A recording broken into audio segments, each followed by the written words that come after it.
Bạn có biết có những dấu hiệu rất là nhỏ nhưng đang âm thầm tích mỡ bụng bạn mỗi ngày?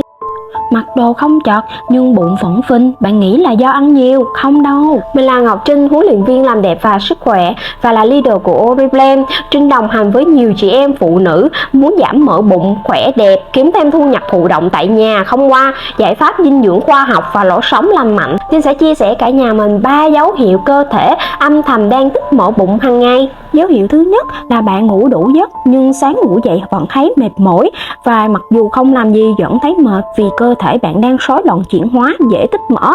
Thứ hai là bạn hay thèm đồ ngọt thường xuyên, dễ cáu gắt.